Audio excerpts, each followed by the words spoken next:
The sign said rest area, 1 mile. Danny Pruitt had been driving 11 hours straight, and his eyes felt like someone had packed sand behind them.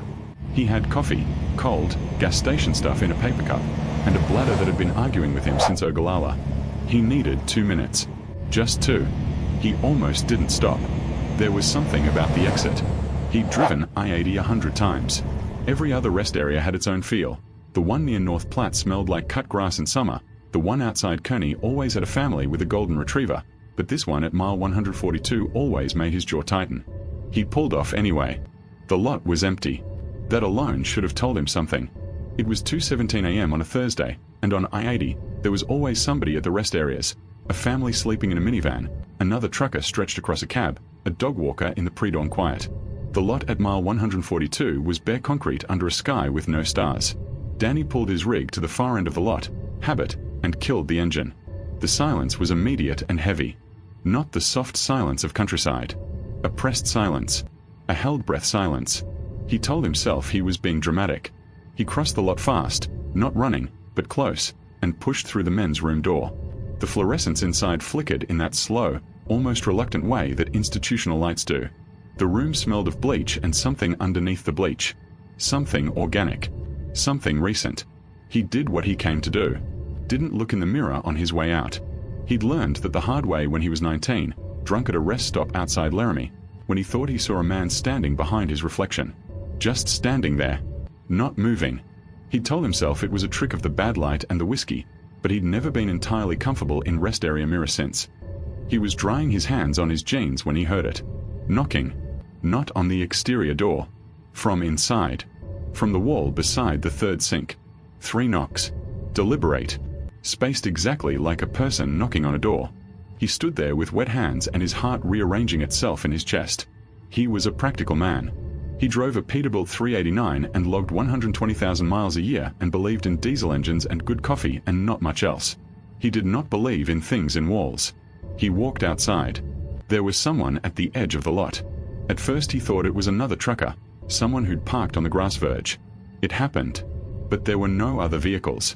Just the figure, standing maybe 40 feet from his cab, at the exact boundary where the concrete ended and the tree line began. It was tall. That was the first thing. Too tall, 6.5 feet, maybe more, and thin in a way that felt structural, like something built that way rather than born that way. It wasn't moving. It was facing him. Danny walked toward his truck. Directly toward it, because that was the direction his truck was in. "Hey," Danny said. His voice came out flat. No echo. Sound didn't carry right in this lot. He'd noticed that before and never thought much about it until right now. The figure didn't answer.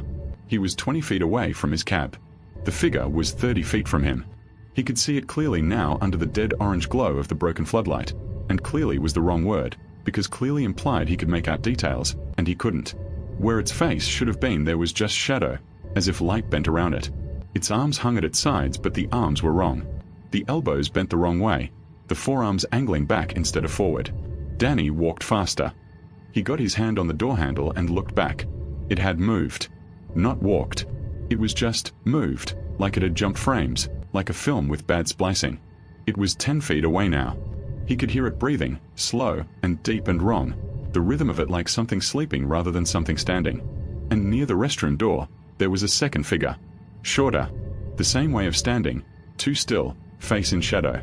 Danny threw himself into the cab. He had the engine running before he'd gotten the door closed. He pulled out of that lot doing 40, way too fast, tires barking on the concrete apron, and fishtailed onto the highway on ramp and didn't breathe until the speedometer said 75 and the rest area sign was a quarter mile behind him. He drove to the next exit. He pulled into a Flying J. He sat in the parking lot with the engine running and every light in the cab on and called his dispatcher, which he'd never done at 2 a.m., and talked about nothing for 20 minutes just to hear a human voice. He never stopped at mile 142 again. He told the story once, at a Flying J outside Des Moines, to a table of 4 other long haulers. He expected them to laugh. None of them did. The oldest one, a woman named Carrie who'd driven refrigerated loads out of Chicago for 22 years, just nodded and turned her coffee cup in her hands. 142, she said. Yeah. We don't stop there. You know about it? Danny asked. She looked at him in the way that said the question itself was strange to her. Son, she said, Everybody knows about 142. The question is why you stopped. He didn't have an answer for that. He's still not sure he does. Hit like and subscribe now, because next story is very horror.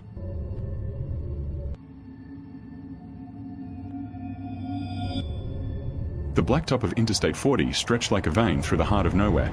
Mile after mile of sun-baked asphalt under a sky that bled orange at dusk. My rig, Big Betty, a 2019 Freightliner with 500,000 miles of grudges, rumbled past mile marker 200. I'd been hauling produce from Tucson to Albuquerque, fighting sleep since Flagstaff. CB radio crackled with static. Breaker, breaker, anyone copy on 212? Saw something weird up ahead. No response, just white noise. Sweat beaded on my forehead despite the AC blasting. Thirsty, bladder full. Next rest area was 30 miles out, but mile marker 212 had that pull, like a siren's call for weary truckers. Against my gut, I signaled right. No exit sign, just a faint gravel ramp veering into the scrub. Tires crunched over loose rock as I eased off the interstate. Dust clouds billowed in my mirrors. No other rigs, no semis. Just me, the engine's growl, and the wind whispering through Joshua trees. The rest area materialized like a fever dream, a cracked concrete lot, one flickering sodium lamp buzzing overhead, casting long shadows over two picnic tables splintered by time. No bathrooms. No vending machines. Just a rusted signpost, mile marker 212, last services 50 miles. Lies. I'd checked my atlas. This place didn't exist. I killed the engine, grabbed my flashlight, and stepped out. Boots crunched on gravel. Silence hit like a fist. No coyotes. No crickets. Just breathing. Shone the beam around. Empty. But the air felt thick, watching eyes in the dark. Something skittered behind the tables. A tumbleweed? Nah, too deliberate. CB inside the cab squawked, 212. Don't. Stop. Garbled, like a bad connection. Heart pounded. Probably interference from the Badlands. Needed to piss. Walked to the scrub line, unzipped. That's when I heard it, whispers. Low, overlapping voices, like a dozen truckers murmuring truck stop gossip. Turned slow. Under the lamp, shapes moved. Not shadows. People? No. Figures hunched at the tables, heads down, rocking. Flashlight beam hit the nearest one.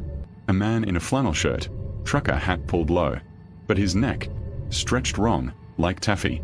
Skin pale, veined blue. Hey, buddy. You all right? Voice cracked. No answer. Just more whispers. Stay. Join us. 212 forever. Backed up, beam shaking. More figures rose. Women in faded dresses, kids in overalls, all from another era. 1950s? License plates on a ghost truck nearby read AZ 57. One turned. Face melted into a grin, teeth like rusted nails. Eyes. Black pits swirling with highway lights. Ran for Big Betty. Door slammed, key in ignition. Engine roared, but headlights caught them. Dozens now, shambling from the dark, arms too long, dragging gravel. Pounded the gas. Gravel sprayed. But the ramp, gone. Just endless desert, looping back. Whispers invaded the cab. Why you running? We got company. Eternal break time. Glanced in mirrors. They were gaining, faces pressed to glass, mouths gaping. Slammed brakes. Rig fishtailed. Leaped out, fired up CB. Mayday. Mile 212. Something after me. Static laughed back. They surrounded me. Leader stepped forward, a trucker like me, but decayed, badge reading Earl, 1952 Hall. We all stopped, brother. Thirstier than you. Drink the road. He pointed. In the lot center, a pit yawned open, black, bottomless, reeking of diesel and rot. Things crawled from it, not people. Hands. Hundreds. Pale fingers beckoning. Earl grabbed my arm. Cold like roadkill. Joined the shift. No more miles. Just 212. Fought free. Sprinted blind into scrub. Thorns tore pants. Heard them chanting. Mile marker. Eternal rest. Collapsed behind a boulder. Flashlight died. Whispers everywhere. Names. Dates. Crashes. Bobby 78 rollover. Maria 91 breakdown. Dawn crept slow. Whispers faded. Peeked out. Lot empty. Ramp back. Rig untouched. Drove like hell to Albuquerque. Told the tale at a diner. Old-timers nodded. 212? Yeah. Earl was first. Drilled for water in 52. Hit something underground. Highway ghosts now. They lure YA for the pit. Checked online later. No records. But forums whispered. Dozens missing near 212. Truckers vanishing. Rigs found empty. Now I bypass it. Always. But sometimes, at mile 210, CB hums. Stop, brother. 212 calls. Hit like and subscribe now. Because Enk's story is very horror.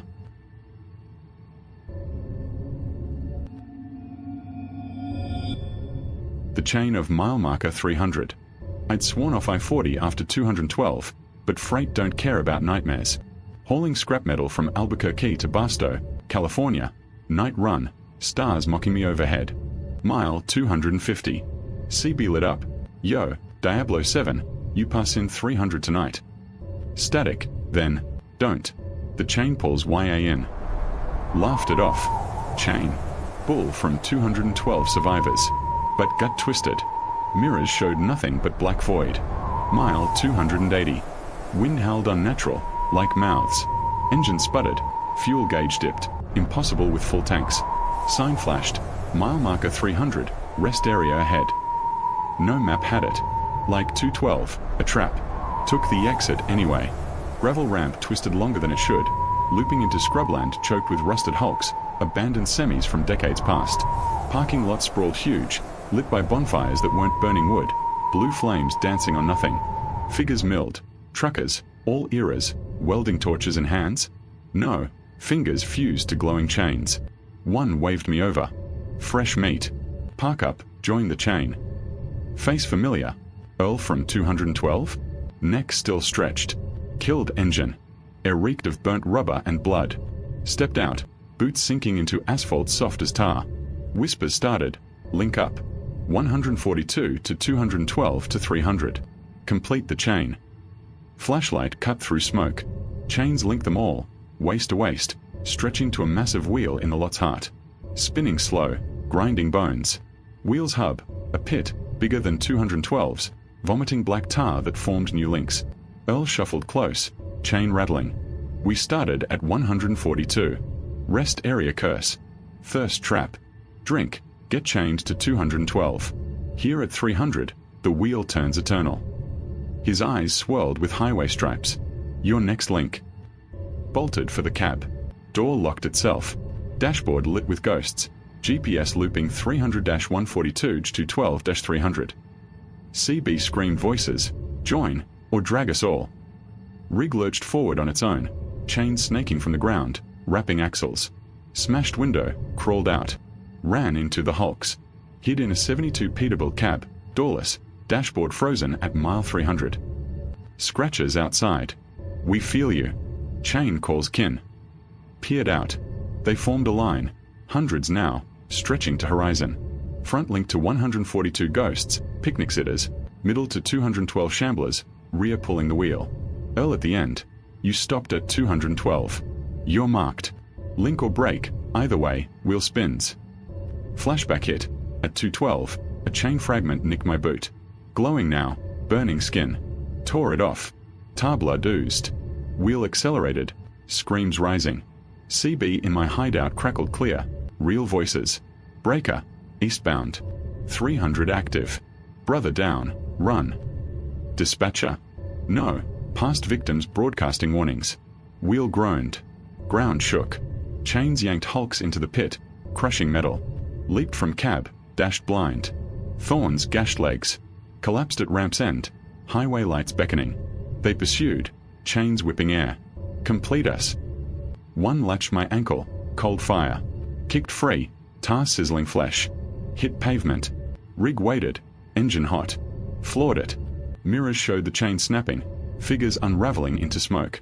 But boot scar pulsed. Whispers lingered. We'll find mile 400. Link you back. Drove to Barstow dawn. Diner crew silent on 300. Online.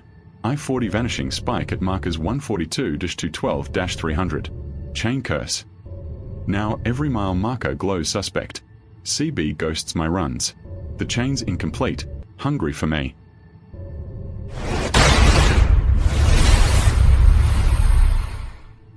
Hitchhiker on I-80. It was 2:17 a.m., somewhere east of Lincoln, Nebraska, on I-80. I'd been hauling freight from Denver to Chicago for 18 hours straight. The kind of night where the highway's a black ribbon under your high beams, and the only company is static on the CB radio. No moon, just that heavy Midwest fog rolling in like cigarette smoke. My rig's an old Freightliner, affectionate nickname Black Betty, and she's groaning under 40 tons of steel pipe. I crank the coffee thermos, eyes burning.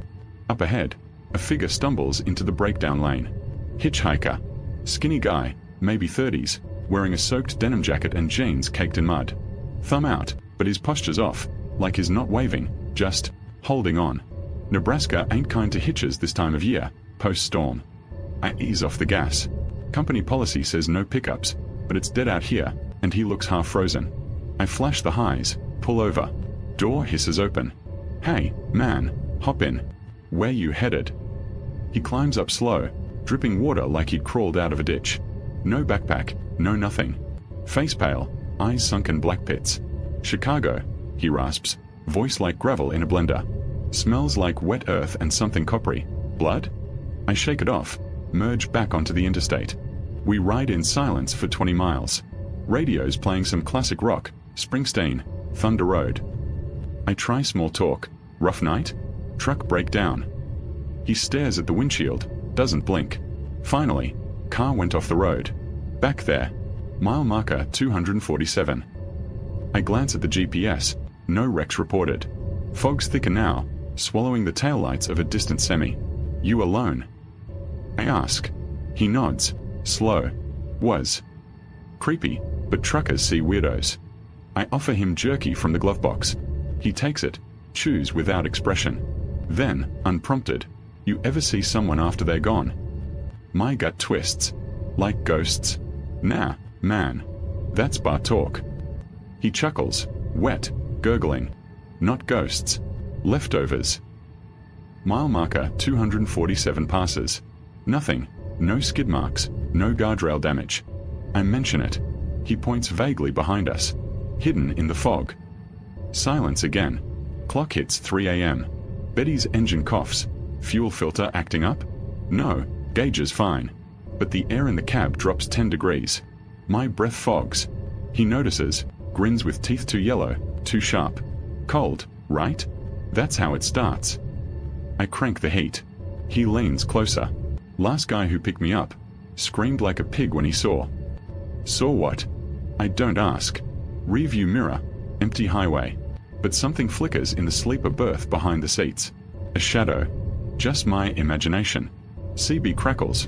Breaker 19. Anyone near I-80 mile 250? Got a report of accident. Static swallows it. Panic bubbles. Buddy, next exit's a truck stop. Drop you there. He laughs. That gurgle again. No exits. Not anymore. Bullshit. GPS shows 1 in 5 miles. But the signs, they're gone. Fog's a wall now. He turns fully to me, jacket parting. Holy hell, his chest is torn open, ribs gleaming wet, no shirt underneath. Heart's not beating. It's still, black cavity pulsing with worms? You drove through it, he whispers. Mile 247. My car. Me inside. I slam brakes. Rig fishtails, jackknives halfway. No collision, but the world spins.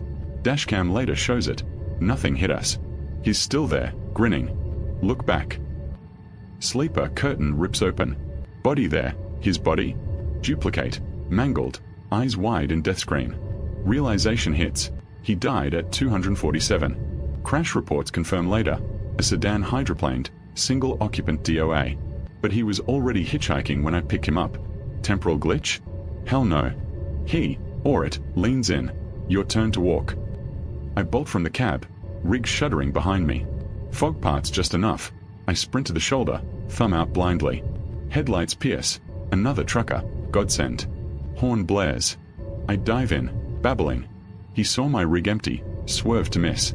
Dashcam. Pulled by cops next day. Shows me picking up. Nothing. Empty lane. But audio. My voice talking to static. Mile 247. Guardrail fresh repaired. Sedan wreckage towed weeks ago. That trucker dropped me at a diner. Cops laughed it off. Exhaustion hallucination. But I quit hauling I-80. Still drive it sometimes. Windows up, radio off. And every 2 a.m. near 247, CB picks up a voice. Hey, man. Hop in. Chicago. They say he hitches eternal, waiting for the next fool. Fog hides the truth. Drive safe. Like this video and subscribe now because next story is very horror. The knocking in a park.